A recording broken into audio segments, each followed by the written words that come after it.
No, now we're on. Hello, everyone. Welcome to the Code of Honor podcast. This is a very special episode. We have our normal duo, myself, Kiley, and my co-host, Kyle. And we're joined today by the legend, Cary Silkin. Cary, how are you? Very well. Thank you for having me on. And I don't feel like a legend. Trust me. Well, you are to me, and you definitely are to Kyle. So we invited you on today to talk about the HDNet era of Ring of Honor. So to get us started, how did Ring of Honor transition into this era? What was the behind the scenes with HDNet? They approached us. How? I guess there's we never. By the way, we never spoke to Mark Cuban. Hey. He's like a hidden god, like an Elon Musk, seriously. And so now I'm going to forget their names. One of his second in command, who I will think of his name because Adam Swift is one of them. And I'll come up with the other guy. But Adam Swift approached us. He was a bit of a wrestling fan. And Andrew Simon, that's the bigwig. All right. So Adam Swift was a wrestling fan, and and Andrew Simon, who was very close to Cuban. Cuban probably had 10 Andrew Simons. You get the picture? Oh, yeah. So Adam Swift suggested wrestling to Simon, or maybe Adam Swift spoke to Cuban directly, but between the two of them, they were aware of the Ring of Honor product. Obviously, Impact had their own deals, TNA had their own deal, and WWE, and there wasn't really much else going on. There was a lot of indies going on, but as far as a newsworthy company that ran steady. So we got approached. I mean, you guys got the date of the first show? Yeah, it taped sometime in February of 2009. I think it aired in late March sometime around there. So we might have been approached in October or November.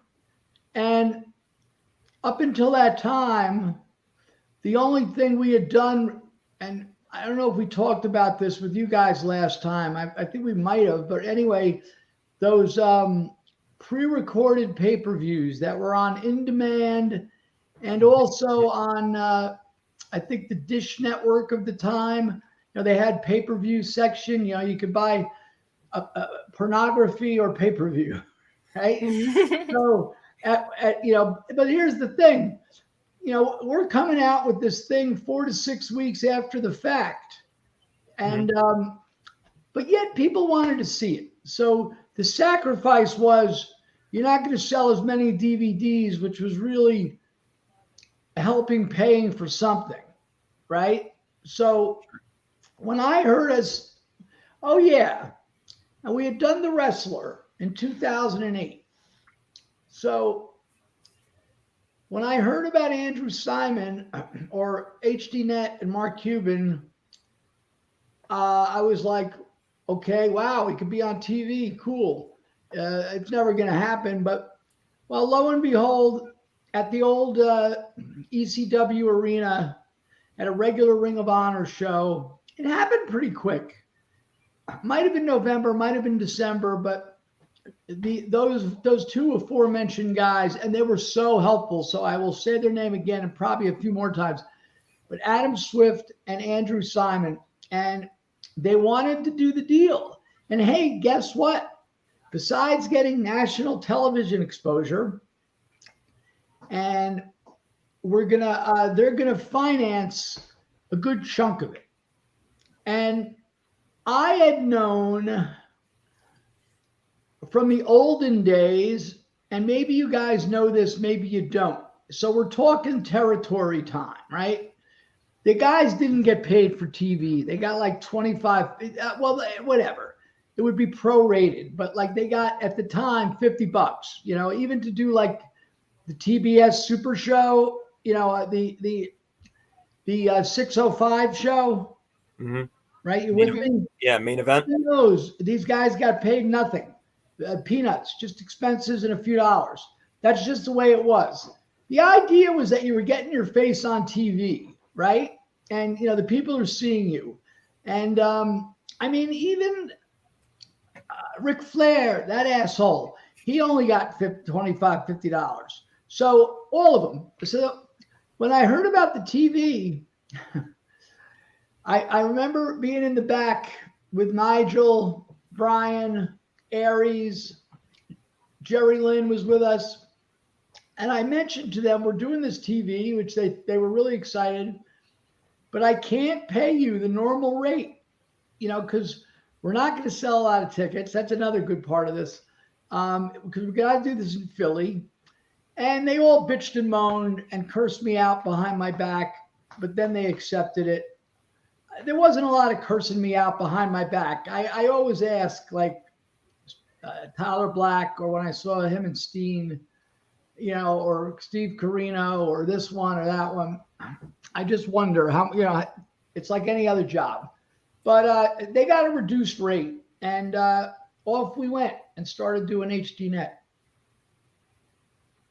Oh, man, some great stuff there. And I saw Jameis put on the bottom of the screen there. The first episode aired on March 21st of 2009, meaning that, if my memory is right, that Nigel was technically the first world champion of the HDNet era. He didn't lose the title to Jerry Lynn until Supercard in Texas that year.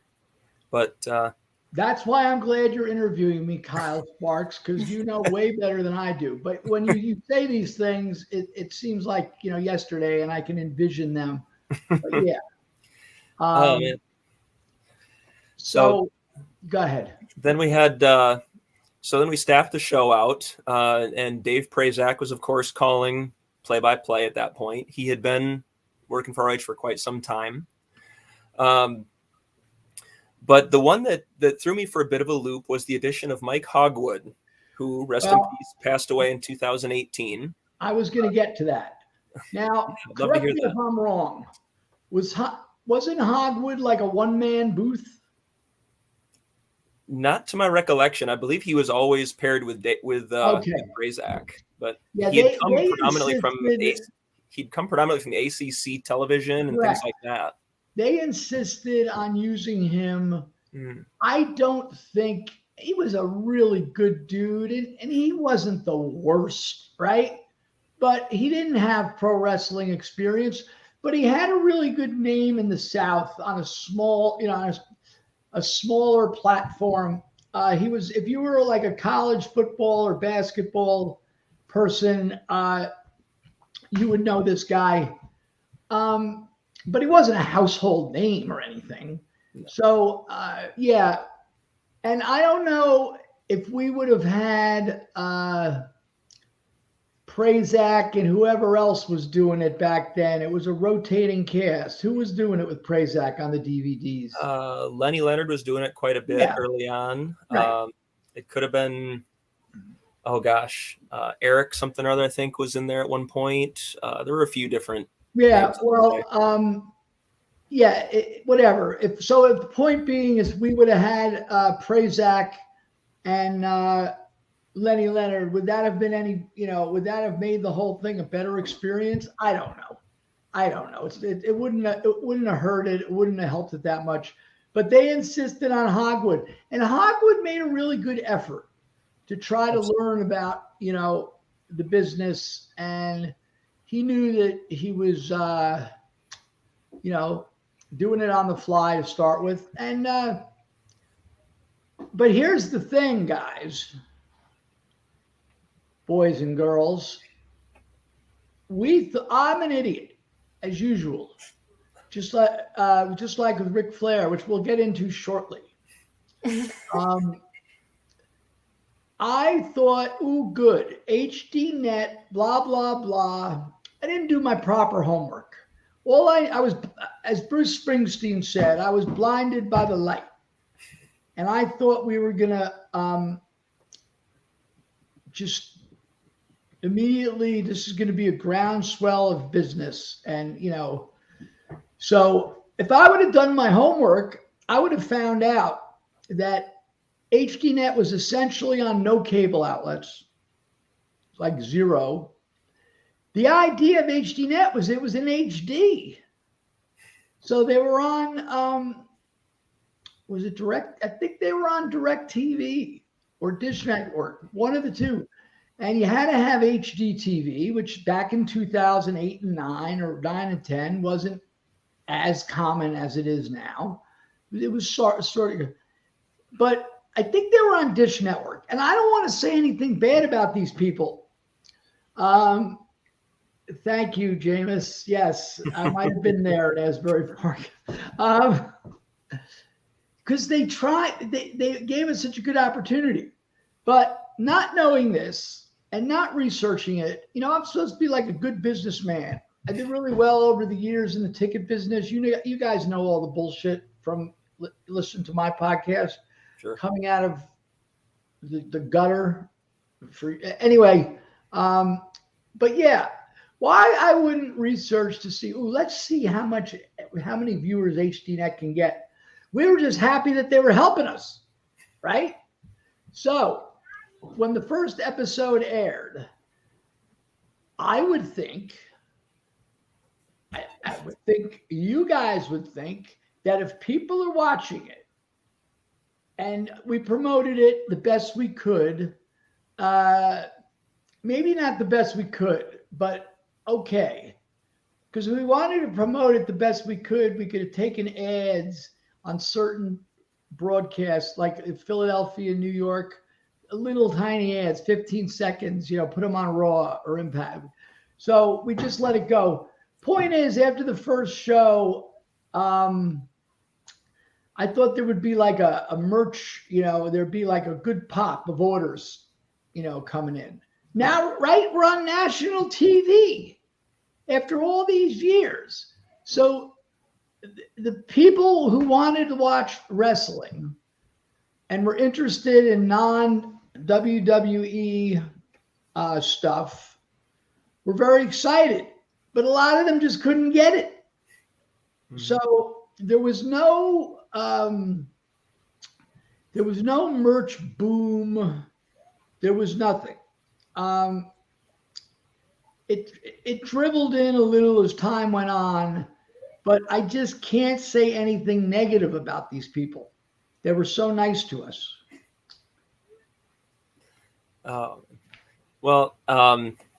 I did have one more, Kylie, and then I can turn over to you if you had any other questions. At least for the time being, I'll probably think of others. You mentioned how HDNet approached ROH for this opportunity. Had there been any discussions internally around that time about the possibility of TV, or was this something that was sort of completely out of the blue and sort of just dropped in your lap? Yeah, it was out of the blue and it dropped in our lap.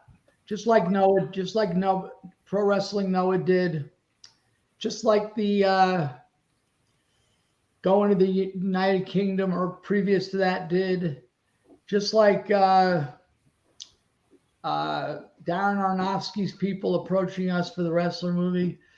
It came to us, and Carnett, Jim was around then, and he was very helpful, right? I remember Adam Pearce was booking, and he got real nervous because he said, Cary, I never formatted television, right? So a really good piece of this puzzle was by my friend, Dave Lagana, who Adam knew from, West Coast, knew him. Dave was around wrestling. He was a writer in WWE, and him and Pierce were tight. So Dave came in and helped, right? And I remember I wasn't able to pay these guys. I mean, even though HDNet was funding some of it, trust me, it didn't pay the whole bill. And but Lagana was great. And then in September, At the time, we were losing Brian and Nigel simultaneously in New York City, and everybody thought we're dead, which they thought a lot of times when people were leaving. But this is two rock stars leaving at the same time, and that's when I had the idea of approaching Carnett, because he had quit or got kicked out of TNA a month before that. And I stand on this to this day. I'm probably the only promoter ever that he worked this extended period of time where we never had a blowout. Never. He was fine with me. So, but after I sold the company, he had big problems, as you know, I'm sure, blah, blah, blah. So when Jim came back to the Hammerstein in that surprise to put a Band-Aid on us after Nigel and Brian left, I told him about the HDNet thing, and he wanted to get involved, and I told him, look, I got Lagana, I can't pay you the right, what you would like to get. But he worked with me. It was really wonderful having him around. We'd seen him in 2005, and he did some shoot interviews. Like, he was the host, for Bill Watts and for Bobby Heenan. There's 3 of them. They're wonderful. But anyway, so when he got involved in the TV, it was good, because he had a lot of experience with that. And that's how, dig this, y'all.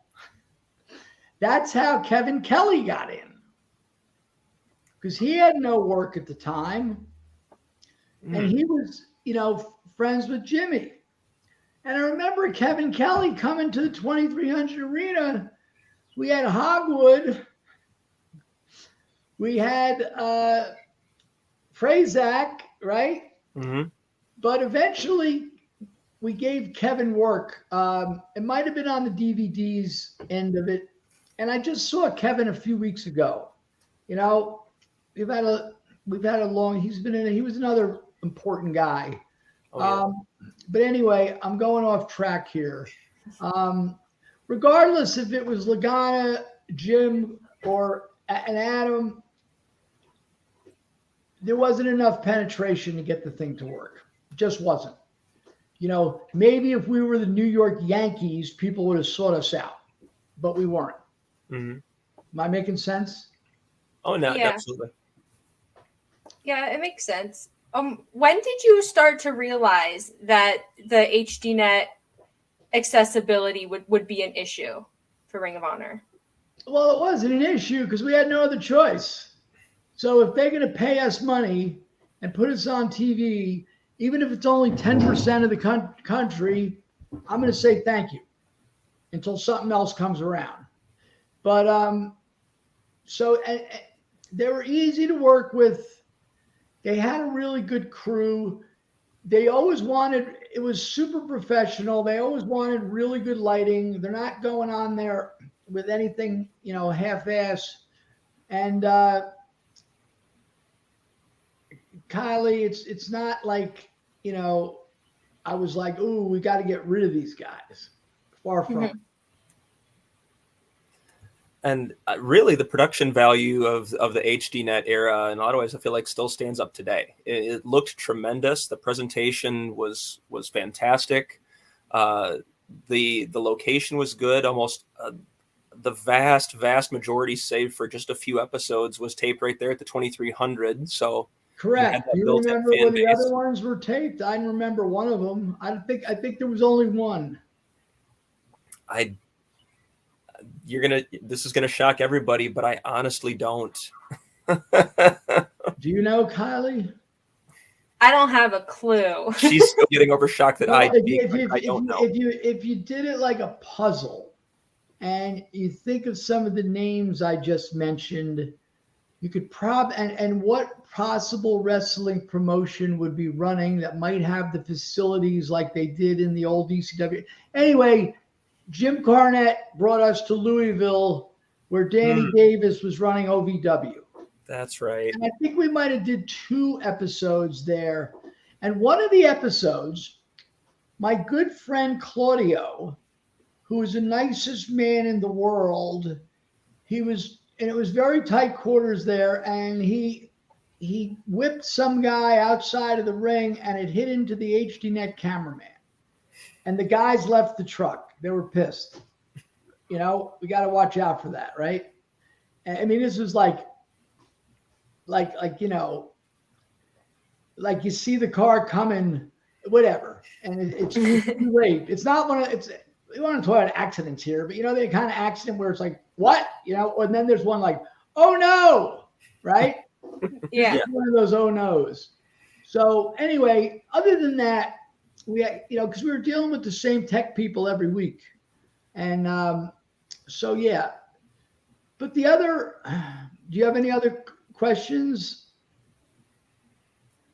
Honestly, at this point, I was probably just going to dive into memories of that era, different matches, angles, things like that stood out to us and that type of thing.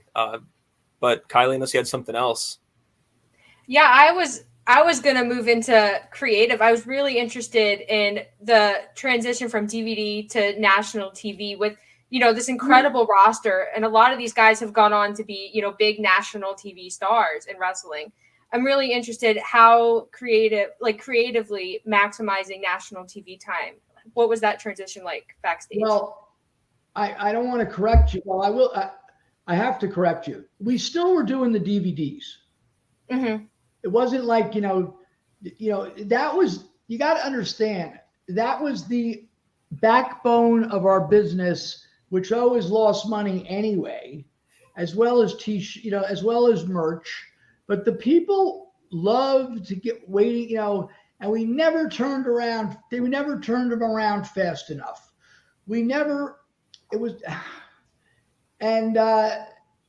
It's like that period, we still did the DVDs. They were starting to die out around that time. And streaming was becoming a thing, although it wasn't huge yet. But as far as the, they would bring a truck, right?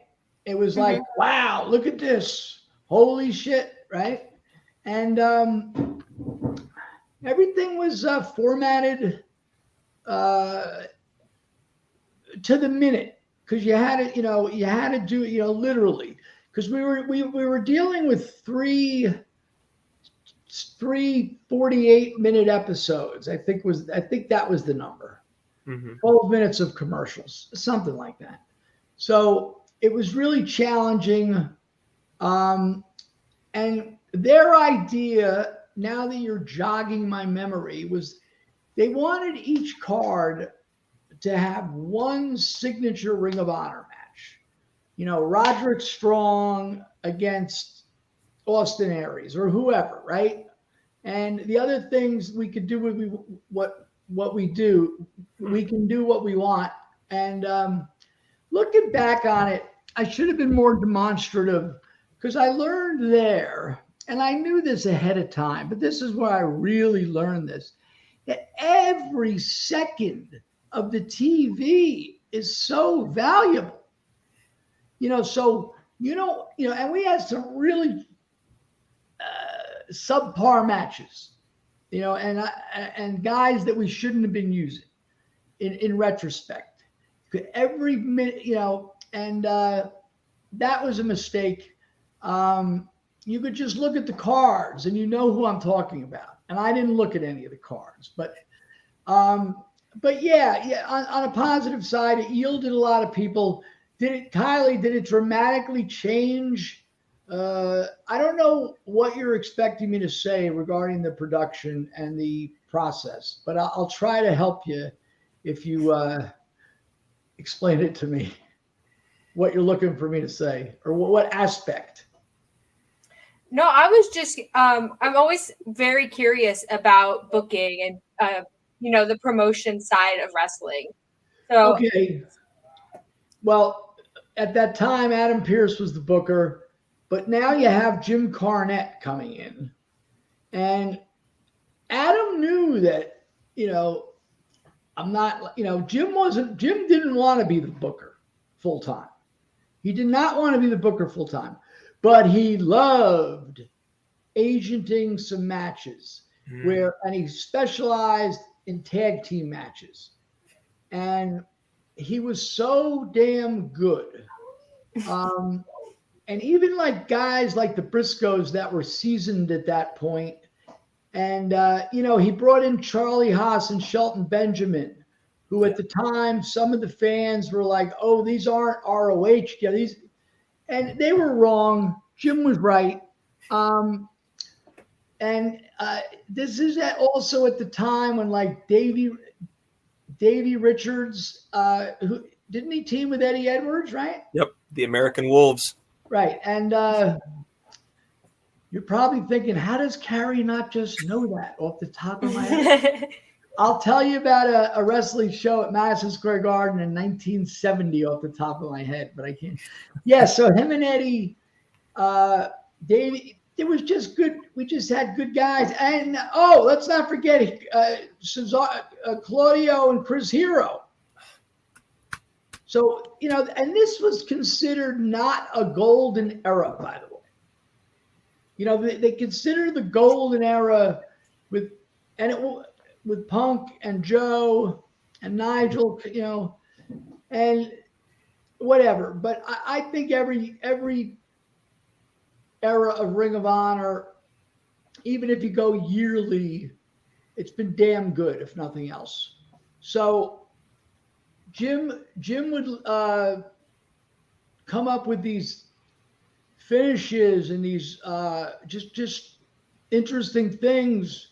And these are with guys like, Haas and Benjamin against Hero and Claudio.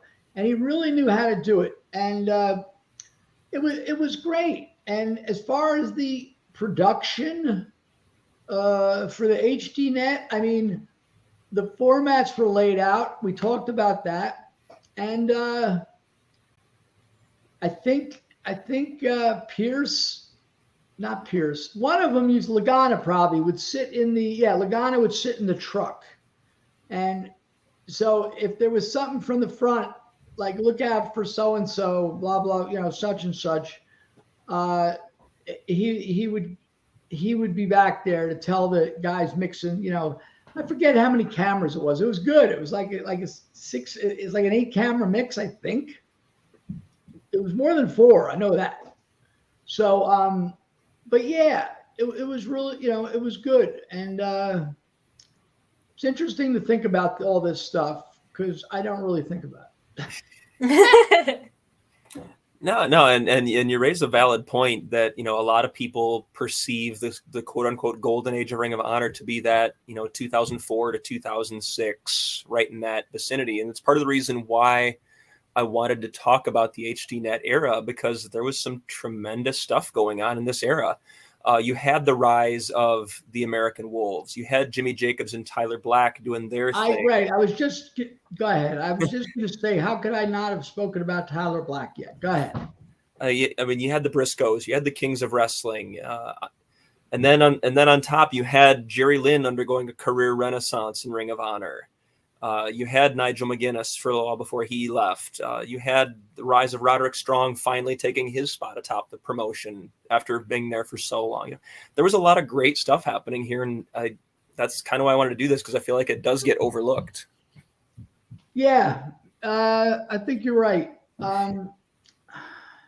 This was also the time when Kyle O'Reilly, he was coming to the shows with Davey Richards. Mm-hmm.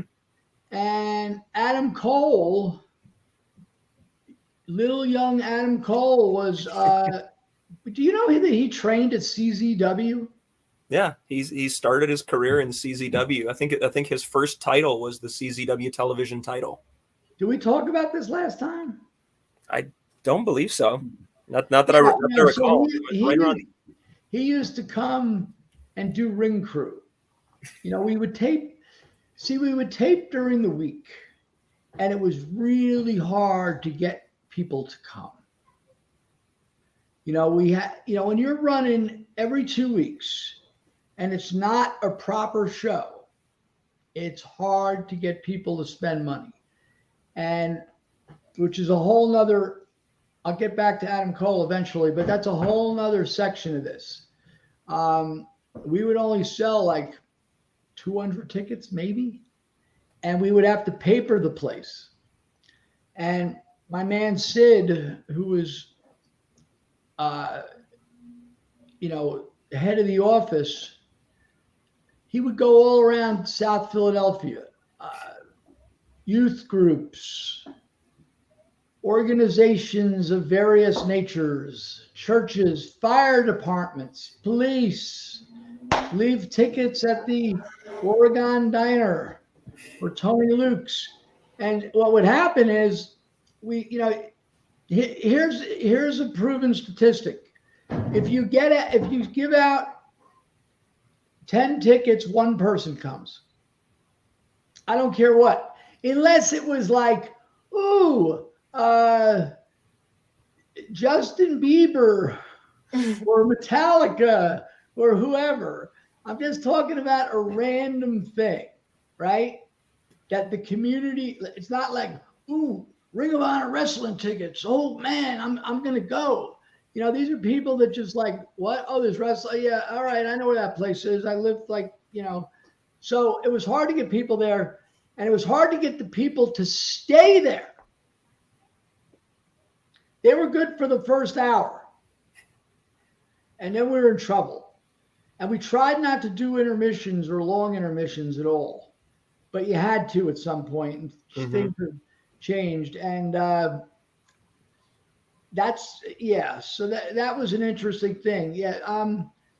I should have printed some notes. I'd like to see who else was on the rise during that time. I know Tyler Black was peaking at that time. And now, Adam Pearce says to me at a taping, "Hey, Cary, I know these two kids. I could get them. They live in," I go, "California?"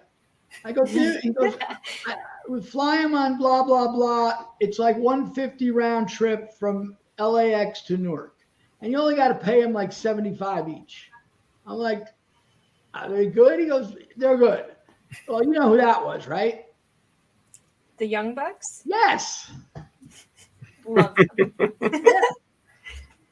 And I immediately struck up a friendship with them. It's weird. A guy like Austin Aries, well, he never was super nice, but certain guys, you see them week after week, show after show, and it's like, "Hey, what's up?" And that's it. Maybe maybe once in a blue moon, you might go get a bite, but that you pick who you wanted to. I used to go out with Necro Butcher. I used to like getting food. Before the show, I would like getting food with him. But the Bucks came in, and Pearce was right. Boy, did he nail that one. And even though Jim Carnett wanted to castrate them, so to speak, emasculate them, something like that. I don't know. Yeah. You understand what I'm saying? Oh yeah. So, but yeah, that was really interesting, and I was really friendly with the Bucks. First, Tyler Black was my roommate by default. It wasn't like I was looking for a roommate. Did we talk about this too? Might have. I don't recall in my head. Talk about it again. He approached me and like, "Hey man, like, can I crash? Do you have 2 beds?" I go, "Yeah." He goes, "Can I crash in your room?" I'm looking at him like, "Why?" He's like, "I don't like hanging out. The other guys, they're drinking and smoking all night and blah, blah, blah."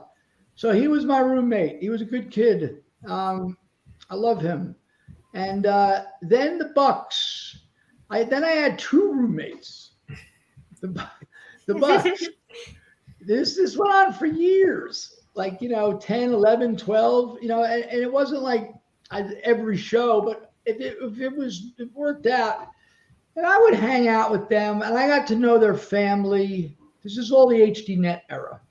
Mm-hmm. I got to know their family, and it's really good. So where was I going before this? Help me. We were talking about Adam Cole and a few other guys who were coming up. So Adam Cole used to come to the shows, and he would help with the ring crew. I don't know when his first Ring of Honor match, but I think it was an HDNet Dark. Maybe you guys know what his first date in Ring of Honor was. Off the top of my head, I don't have that. Jameis might be able to look up faster than me. Right? It's got to be 2010. I would think. Probably. Thereabouts. Yeah. Let's see. Well, at the risk of being unprofessional, I just want to look it up real quick because I'm curious. But yeah, he would be there every, and according to this, he worked Dark on the very first HDNet show, actually. There you go. February 28th, 2009. Very good. Yeah, so he too, I became really good friends with. He lived near me, like an hour and a half from me. So sometimes he would drive towards me and we'd go get dinner. And we used to like to mess around at the casino a little.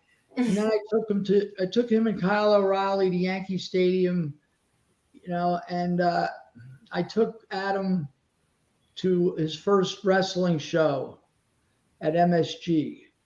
Mm-hmm. And we had a really interesting experience at that because we were sitting in the front row and Punk was on the card. Three of my associates, two of my better associates, Punk and Mick Foley. It was a Christmas show. Mm-hmm. And Mick Foley was making just an appearance, right? So I'm not expecting to go backstage. I know the deal. So I think I text Punk. He would have been there then, right? Yeah. Yeah. So I said, hey, dude, I'm here. I'm in the front row. So when the Punk match came, which was early, he walked around the ring and he gave me a big hug, and that was really nice. And Adam was like, holy cow, right? Now look how life is, right? So now he's working with him. How cool is that? Yeah. And then also at that show, when Mick Foley came out, the crowd's yelling. He was just there to give a Merry Christmas message. It was like December 26th show. And Foley's holding the mic. And the crowd's chanting, Foley, Foley. And it's like the mic's on. And he's looking around. And he turns. And he sees me. And he goes, hey, Cary. It's over. I'm like, what's up? That was classic. But the best one of all, and the coolest thing, and what a nice guy this guy is. I never met him in my life. The main event was John Cena against somebody, and Cena won. And when the match was over, he rolled out of the ring, and these expensive front row tickets was a lot of families and kids of, well-to-do wrestling fans. And I'm like, Cena's going up to the kids. I don't even know him, but he didn't. He went up to me, and his hand was like a lion's paw, right? And Adam Cole is looking, and it's like as he came over to the rail, I'm like, and we were getting our coach to leave, right? That was the end. I'm like, He ain't coming to me, and he did. And as he came towards me, I stood up. And I put out my hand, and he pulled me. I had an ROH sweatshirt on. He pulls me in, and he says, hey, I really like what you guys are doing. And once again, like guys like a lot of our Boston guys, they know him from training with him, but I didn't know him. So that was cool. And anyway, but Adam Cole was like, holy shit. Now I'm saying holy shit about what he's doing. Good stuff. Oh man. No, and it's great that you mentioned Adam as well, because the rise of he and Kyle O'Reilly as a tag team was definitely a big part of this as well. They sort of became a big deal during this era, or became a bigger deal, to the point where when they would team in NXT a couple of years ago, for instance. Yeah, they were great. Everybody got really excited, and there were people, you could tell who was familiar with ROH and who wasn't based on how excited they got at the idea of Adam Cole and Kyle O'Reilly teaming again. Did you guys ever see that match? It was in 12 or 13 of them at the Hammerstein, where Kyle busts Adam's mouth open. Yes. Right? That was a star-making performance. It was a star-making performance. And when it was over, I went to check on Adam, and it's like his tooth went through his lip, kind of, right? It was ugly. Yeah. And they always say they're all right. Because this was not under my ownership, but that was the one thing I always hated. I felt really bad when anyone would get hurt. And that's why you need insurance. Some of these independent promoters don't understand. Mm-hmm. Your ass will get sued for a million reasons. But anyway, I see Adam, and Kyle was really, he was tough. Like with, I know he looks like a nice kid, and he is a nice kid. He's awesome. But even back then, 10 years ago, he was doing all this various martial arts, legit, and he knows his shit. I mean, I don't want to get in a fight with nobody, but with him, forget it. It'd be like 1-2 kick, you're done. Right? So, but I saw him, and he was almost like proud of it. He says, "Oh, he says to me, is your pretty boy friend all right?" I go, yeah. I'm sure they had made amends at some point, but that was a brutal match. It was very good. Mm-hmm. Well, and as speaking of brutal matches, I feel like I'd be remiss for talking about favorite memories and matches and angles of the HDNet era if we didn't talk about the two guys that are destined to do this forever, Kevin Steen and El Generico, and that whole feud that spanned what seemed like the entire HDNet era. Yes, and I'll tell you, we had some good stuff going on, and as a trivia question, who is the only man in Ring of Honor ever to put his hands on me? I believe that was only Kevin Steen. Correct. And then Bully Ray. Oh, okay. Right. I hit that bastard, man. That was fun. Steen. And that was so well done. The storyline was he was banned for a number of months. And boy, how times have changed. I remember PayPaling him money. He had his kids and his wife, and he really couldn't work anywhere else. I guess was it an injury angle or just a suspension angle? It was just a suspension angle. Right. They, I believe it was was it at Final Battle 2000? No, it was in Final Battle 2010. We put Generico's mask against Steen's ROH career. Okay. Generico got the win, and Steen was gone for X amount of time. Yeah, so when we did the deal with him grabbing me, it was thought about an hour before the match, And but actually, it was my idea. I just said, I'm going to get in that ring and tell this guy you don't belong here, and that's what I did.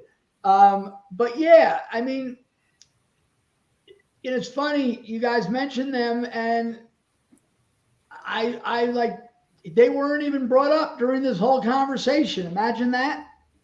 It speaks to how much talent and how deep the roster really was at that point. Yeah, and they're good guys. I mean, I'm so happy for them. All these people we're talking about, and I know probably I'm not even answering your question, but I'm just so happy for their success. There I am with Kevin begging me legitimately. He's got a kid and a half or something, one in the oven or some, and blah blah blah, and now he's doing very well. And when I saw him and Tyler, Seth Rollins, and him when they were near my house a few months ago, I even said to them, and I've seen them many times since Ring of Honor, enough. And I said, I still feel bad. I wish I could have paid you all more. And they're like, don't worry about it. But the Generico, and it's funny because Carnett didn't like a lot of it, most of it. And don't forget Steve Carino. Yes. Didn't he? I'm not clear on when he came back and all that, but I'm pretty sure it's during that time. Yeah, he came back sometime in 11. Carino came back and was kind of instrumental in getting Steen his job back in, I want to say around the summer of 2011 or thereabouts. Sounds right. Do you guys find it astounding that I don't know this stuff like off the top of my head? I mean, I don't. My memory is terrible. The matches and these things. Now there's a lot to keep track of. Right. And I was looking at I was trying to keep my eye on the business end of it, Sure. Yeah. And the wrestling part I was always aware of, but I just, it's amazing to talk about these details and or just actually we're not talking about details, we're talking about generalities, and it's really fascinating. We had some good stuff. Yeah, I think at one point Steen claimed that he wound up writing most of the creative for the angle himself. I don't know if that's some of it. I don't know if that's the case, but some of it. But there was him, there was Jim. Well, Jim and him didn't get along. Carino and Carnett didn't get along. They would make believe they liked each other, right? Steve Carino says to me one time, "There's only one man I'd like to see go away." I'm going to not use the word he used, and he goes, "I would," and he's a nice dude, but yeah, Carnett's rough. These are strong. These are like alpha males. Him and Steen. Seriously. So yeah, they would always buck heads, and then often Steen, Carino, and Generico would do what they wanted anyway. Remember the time they had Colby Carino in the ring? Oh yeah. Yeah. I think there was blood all over the place. And they didn't tell me about that. Oh my gosh. Yeah, that whole angle, went on with the match at 10, Steen coming back in June of 11, or right around there, built to the match at 11, at Final Battle 11 with Carino for him to get his job back fully. And then it cycled around again to the ladder match with Generico in 12. So it just kept growing and growing and growing. And it's, yeah, it was great stuff. I don't give a shit what anyone says. it was tremendous. It was actually the opposite of what Ring of Honor was built on, essentially. But that's Sure. all right. We can have a little I like a little, I like a lot of variety in my wrestling, you know. And Ring of Honor always had violent stuff, but those guys were nuts. Yeah. And a lot of the guys we're seeing today, including my beloved Bucks. No, they're not doing hardcore juice matches, but I'm always worried that they're going to kill themselves. Mm-hmm. Not to mention all the other guys. I was watching a match briefly with Pac yesterday. I mean, he wrestled for us in 2005 in Liverpool. Yes. And he was probably 22 or 23 then. So my point is, and we could go down the list of these guys that do this crazy shit. My point is, he's like 40 something, and I don't know how his body's going to stand it. My body's messed up, and I didn't take any bumps. Yeah. So happens to the best of us. Oh, come on. Oh, yeah, that's right. That's when I tell these aspiring wrestler kids who I meet, oh, look at that. Pac challenge Roddy. Yeah, that Liverpool. What a place that was. We'll have to talk about that sometime. That place. Yeah. It was run by these Greek gangsters. It was incredible. Seriously. Wow. What the hell was I going to say?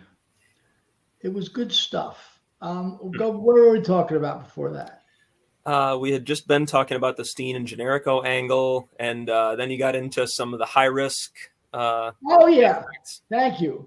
These guys, like the Bucks and all these other guys, the Dante Martins, the one you could probably name them better than I can. The two Mexicans, Penta and the other guy. Phoenix. Yep, Phoenix. Who else? Private Party has their moments. Sammy Guevara. Darby Allin. Darby Allin's nuts. Oh my god. Darby Allin's nuts, and to see Jeff Hardy's nuts too. And yeah, I mean, I know those guys. I know Matt a lot better. God bless him. But if you think what Steen and Generico were doing, I think it was more like, correct me if I'm wrong, because you know better. Yeah, they did crazy flips off the top rope and off whatever, but a lot of it was hard hitting stuff as opposed to these twisting this and that. That might happen. Generico might do that once in a match. Am I right? Mm-hmm.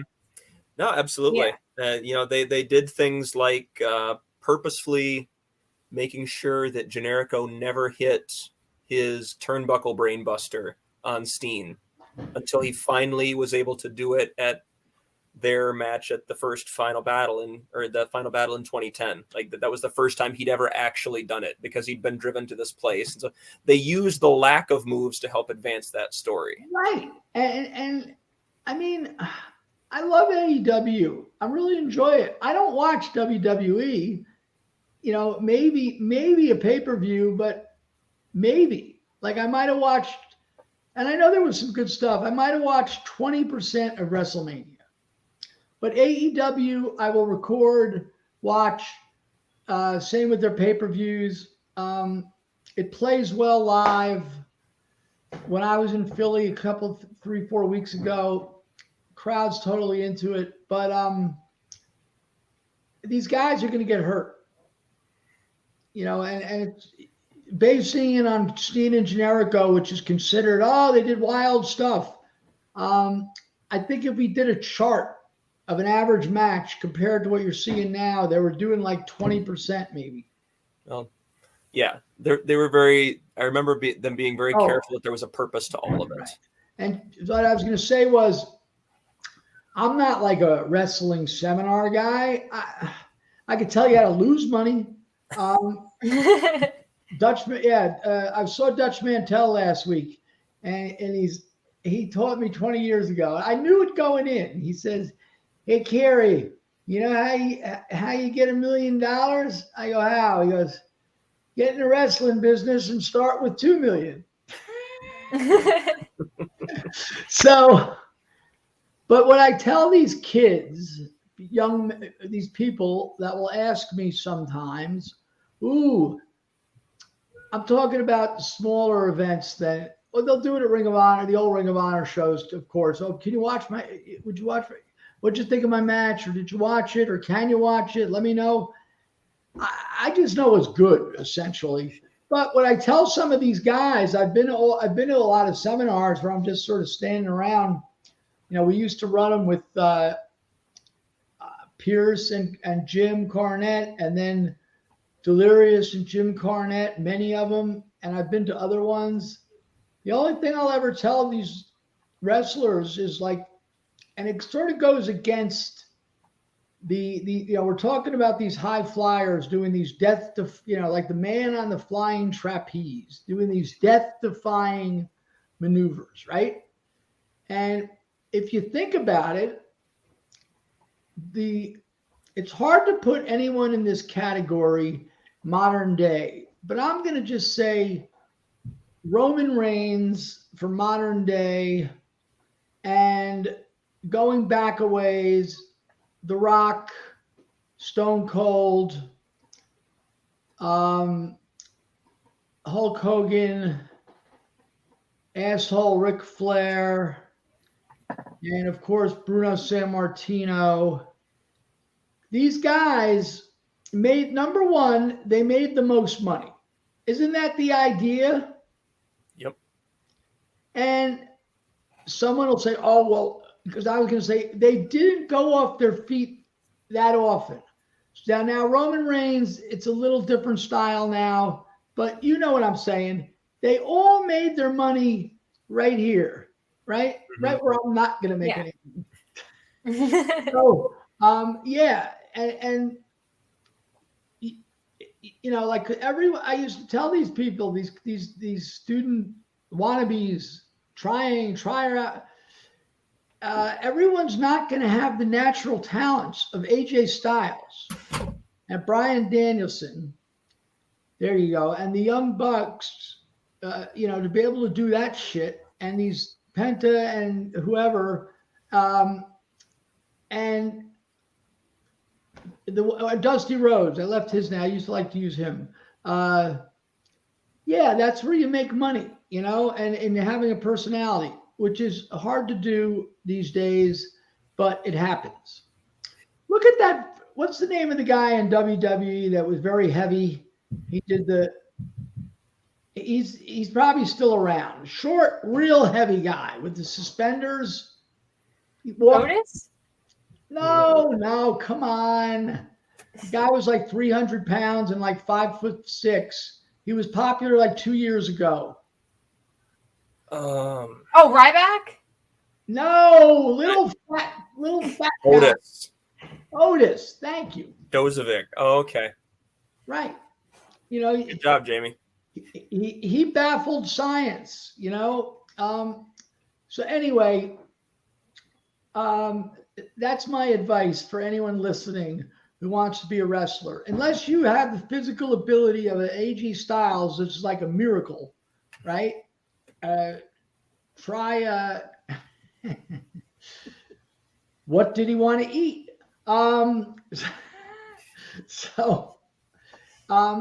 It's you got to make money with personality, the it factor. It's much easier, but it's hard to find it, right? Mm-hmm. Mm-hmm.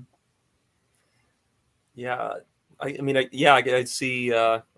could add Cody Rhodes to that list, maybe. He's very good, very good. Thank you. Yeah, he's a perfect example. Even Nigel, as good as he could wrestle, he still beat up his body.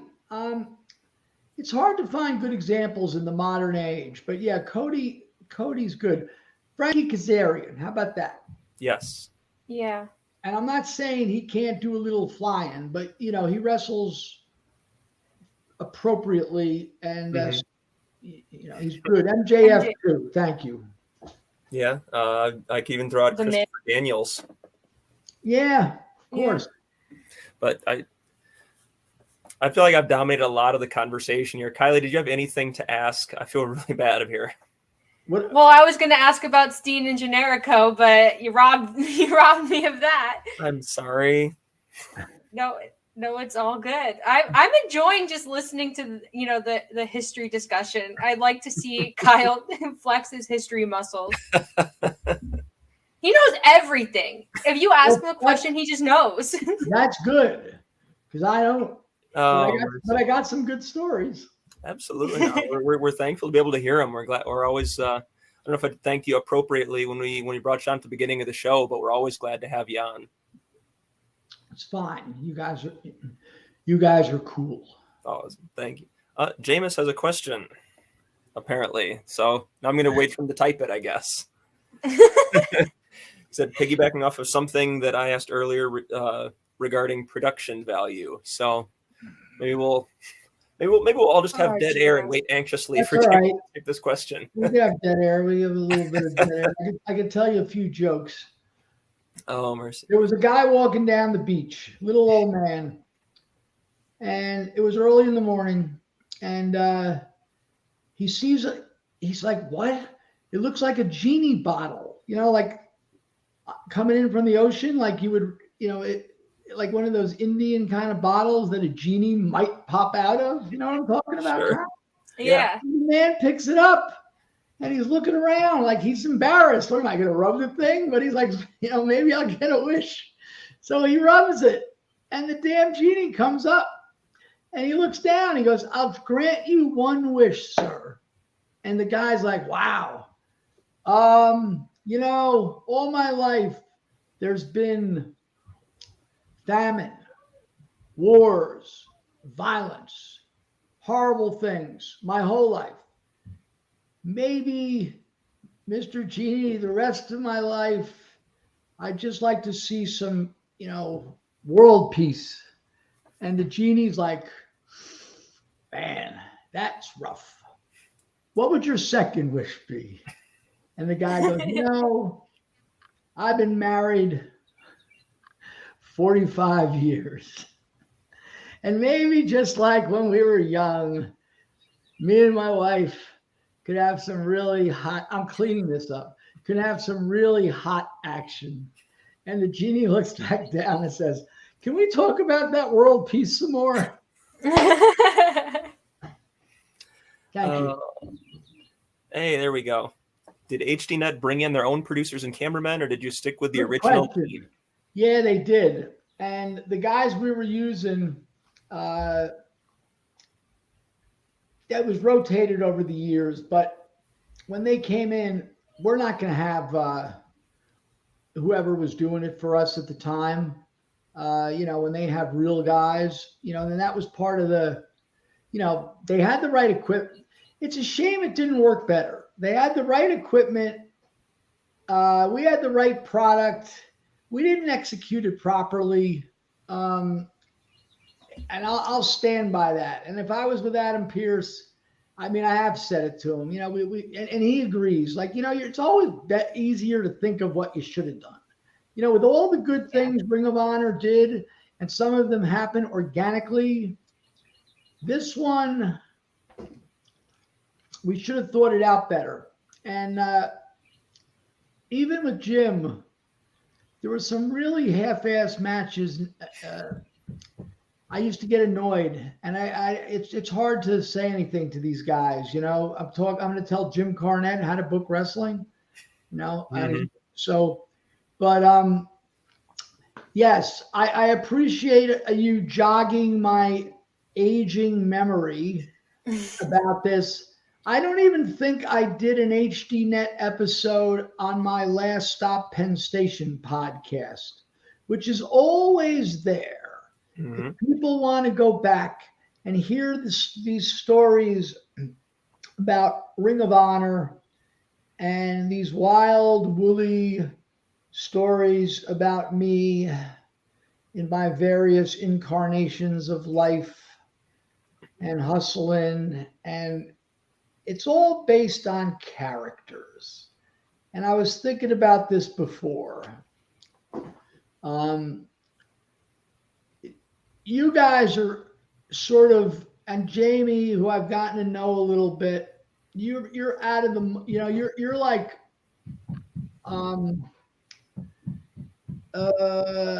you've broken the mold of people your age. I know you're older, Kyle, but you know what and certainly Jamie, because there's going to be I was talking with Kevin Sullivan and Luke Williams in Texas, and we were saying, and D'Lo Brown was there too. We sat together for like 4 hours talking. It was great.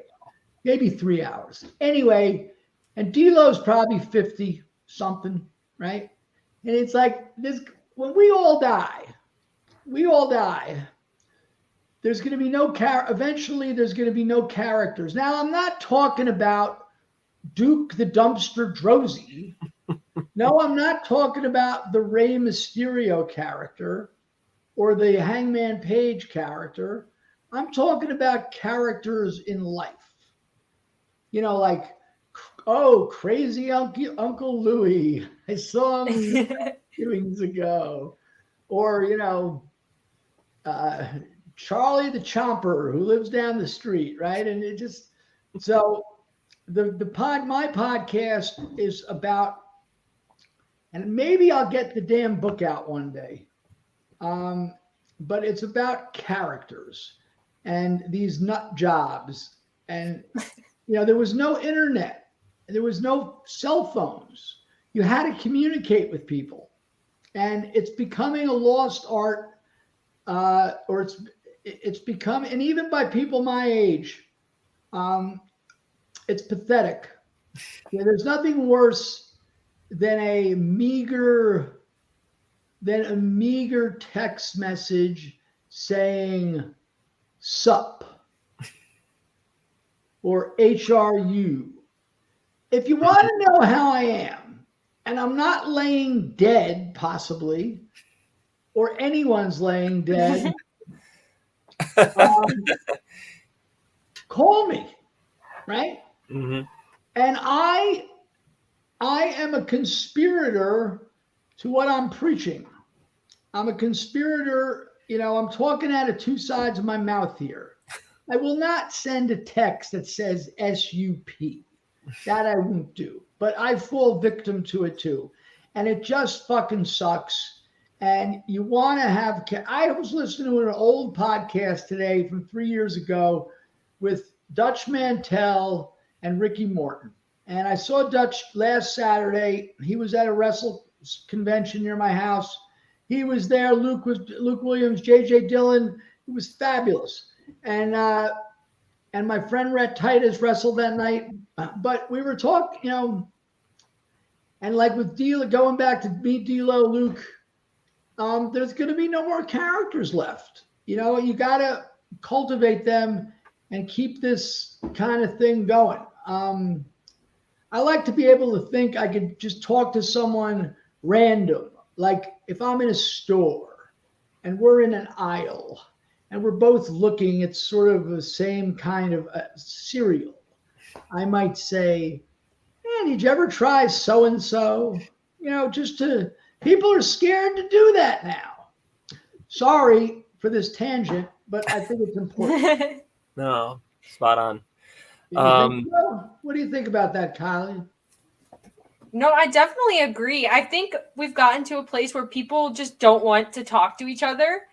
And so everyone is just the same because no one shows their personality or their spirit to other people. Very and it's well so said. Continue. Yeah. It's so hard, especially because I'm younger than both of you. But it's so hard to make friends or make these connections when if I'm myself, people think I'm, overbearing or I'm too sociable or, it's so hard to get people to come out of their shell. It is. And it's that with my friends too. Yeah. But you know what? I want to be I want to try not to be part of the problem of what I'm saying and try to there's certain people, I know we're going off subject here. I hope you don't mind. All good. There's certain people I essentially talk to every day. A couple. Some of them, I got like 3 friends, maybe even 4 that will call each other every day. That's really good, you know. And I mean, I live by myself, and I got friends. I've had friends here like 5 out of the 7 last, 5 out of the 6, I don't know, often. Not all day, but you know, sometimes. But anyway, it's not like I'm lonely, but I spend a lot of time by myself, and it's nice to get a phone call, right? Mm-hmm. Just is. And but yeah, well, so anyway, if you want to hear about some really wild characters, and they don't have to just be from yesteryear, there's still characters out there now, except they're hard to find. Like the wrestling business is going to lose all its characters. Yeah, so Dutch and Ricky Morton were just talking about, you know, and you've heard all this shit about the car rides and just the stories. And, you know, this is how you learn. And, you know, it's just like, whatever. It just goes on and on. But that's all going to go away unless you try to we should have like a GoFundMe. No, we don't want to. There you go. But yeah. Anyway, I appreciate you having me on. Thanks for letting me go off there, but I think it needs to be heard. Of course. And like I said, I think this is as good a spot as any to go for our final thoughts and our plugs. Obviously, we've got your last stop Penn Station there. Kylie, do you want to go first or last? What do you prefer? I'll go last. It seems like you were on a roll, Kyle. You inspire me. That's why no, just in terms of final thoughts, find a way to check out some of this era of Ring of Honor. It's not on Honor Club right now. DVDs are still out there. You can find them if you look around for them. I'm sure they're out there. But as a bit of a homework assignment, there is a video on YouTube that ROH put out years ago. I think it was simply just called "This Is Ring of Honor Wrestling" or something like that. It's about a 4-minute highlight video from the HDNet era. Go through that and count how many people that appear in that video are showing up in WWE or AEW every single week, because it's a lot. You know, you look at what Access is doing now, which is the successor to HDNet, and I can't even get them here. I can't either, but they are still I tried to you know, I tried to do it with the Fire Stick. I mean, the legit one. Yeah. Oh, hooray! The legit one, and either I'm a complete simpleton, or I can't figure, or it's not available, and it's definitely not on my cable, even if I wanted to pay for it. Yeah, I know it's accessible. It's still doesn't have great penetration per se, but it's accessible to a much wider audience now, and it just speaks to me about ROH being ahead of their time. Time after time after time, you see something happen in ROH where if it happened 2 years, 3 years, 4 years later, it would have set the world on fire. But they were doing it beforehand, which speaks to their vision as a company, you know, and the talent that they put together in front of and behind the cameras. So that's my final thought. You want to do plugs now or just wrap it all up in one big ball? Or well, go ahead, Kylie. I think people, if you want to understand wrestling in 2022 and you want to be part of, you know, a lot of the history that AEW has been hinting at, especially with the Young Bucks and what are they calling them now? The Undisputed Elite, all these guys that are now in AEW. Samoa Joe and Jay Lethal. Samoa Joe and Jay Lethal. I think you're as wrestling fans in 2022. I think your understanding of the history and sort of the small storytelling components of these feuds, I think you'll be a lot more interested if you go back and you watch Ring of Honor. You don't have to watch all of it, of course, but if you go back and you search out these stories and these talent, I think even today, I think they still bring a lot of their sort of Ring of Honor lives into their wrestling in AEW or in WWE or wherever they may be now. I think a lot of people write off Ring of Honor once, talent departs or, the roster changes. But for a lot of these guys, Ring of Honor is a part of them, a part of their wrestling history. And a lot of these guys love Ring of Honor and really do respect their time there. So as a wrestling fan, I think one of the most important things you can do in our time is watch Ring of Honor.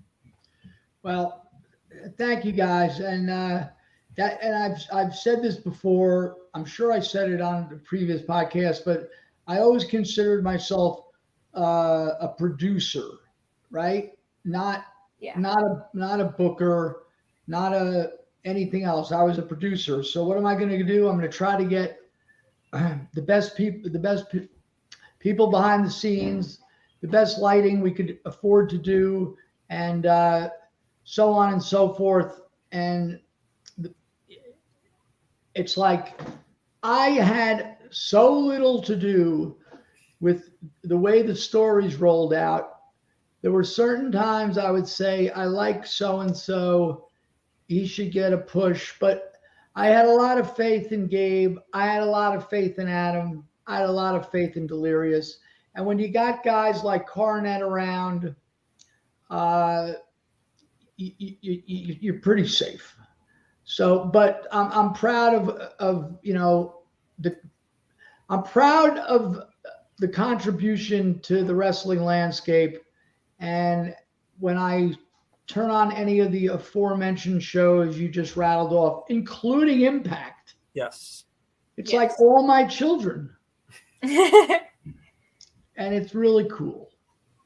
And so are you guys. Awesome. So Thank you. We'll talk about another interesting subject another time when I could just go rambling off on other stuff.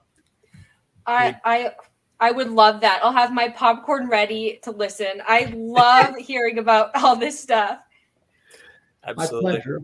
So let's feel bad. I'm kind of diving into the host role here. This is usually Kiley's gig. It's all good. So let's say you can find me on Twitter on ROH Cary if anyone gives a damn, and same with Instagram. And maybe I'll get this Last Stop at Penn Station book, which is like it's pathetic. I'm pathetic. It's like 80% done.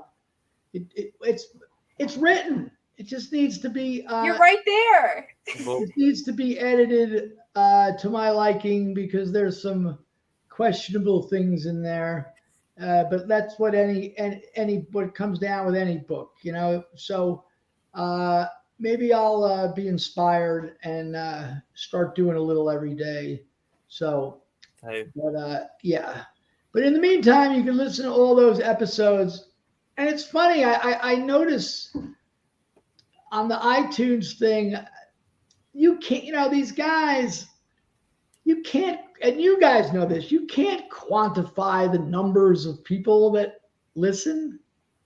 You could do it a little. I mean, do you get exact totals of how many downloads you get? I don't, but then I don't have access to all those analytics. So well, you'd have to be really high on the food chain, and I still think I still question the ratings of, TV. It's like, how the fuck do they know? Right. How do they know? It's a valid point. Mm-hmm. Pardon my language. But so you could follow me.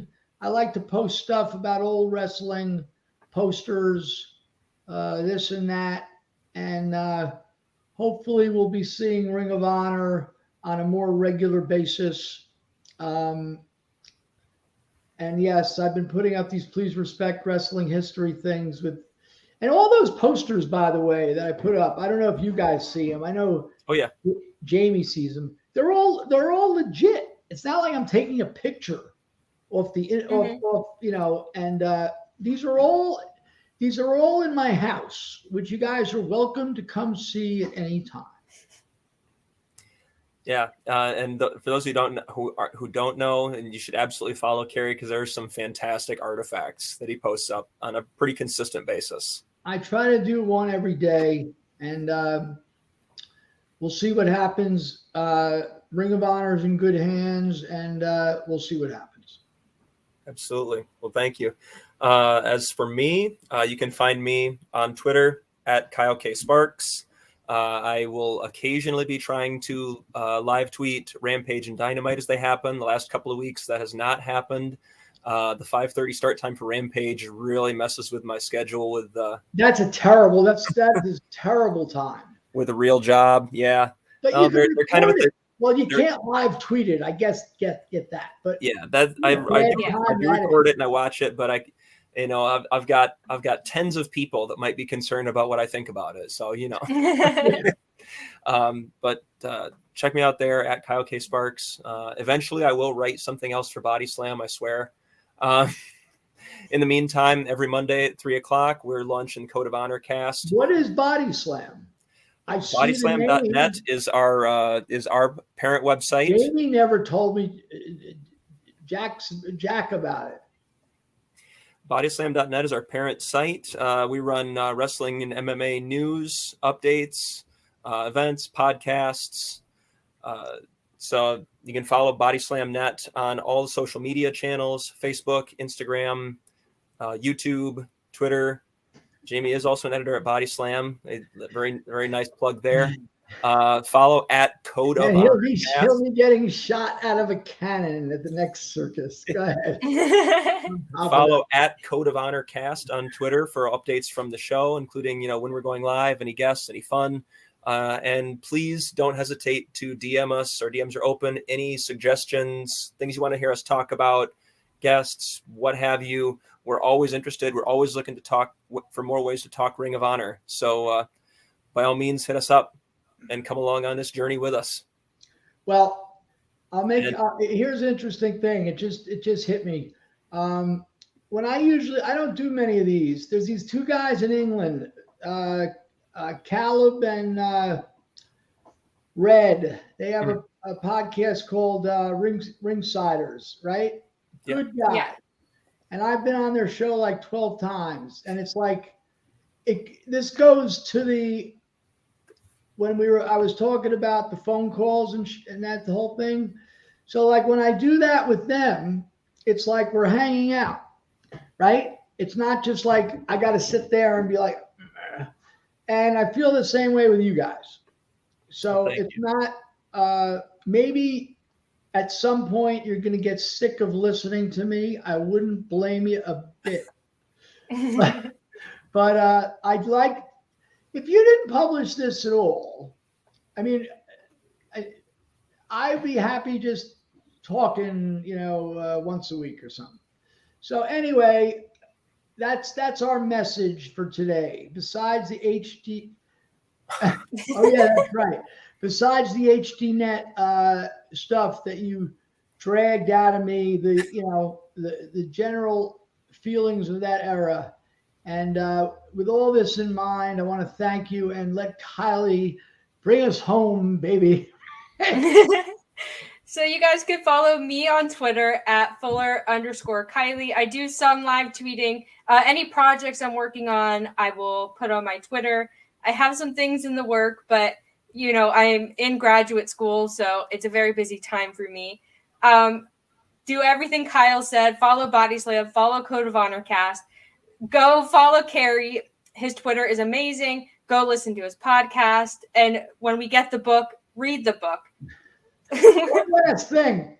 Speaking of bad times of AEW, dudes, 3:00 on a Saturday afternoon is not the greatest time. Yeah. But it's okay. It worked out. I had nothing going on. Although I'm considering, I got to call my friends. Billy Joel is at Madison Square Garden tonight. He plays once a month. Oh. And it's only like about an hour and 15 minutes for me to get into the city. So maybe I'll go to see Billy Joel tonight. There you go. Do it. Good plan. And tell Jamie, if he was in town, we'd go to Billy Joel and then stay for tomorrow for the Ranger Game 7. I know he'd like that. But he's going to be all fired up for the Tampa Bay Lightning Game 7 tonight. I know. Well, we'll see what happens. But anyway, thank you guys. Thank you so much for joining us. It was a great time. We'd love to have you on again. I know Kyle talks about it a lot, so we'll definitely be in touch. Absolutely. Thank you very much.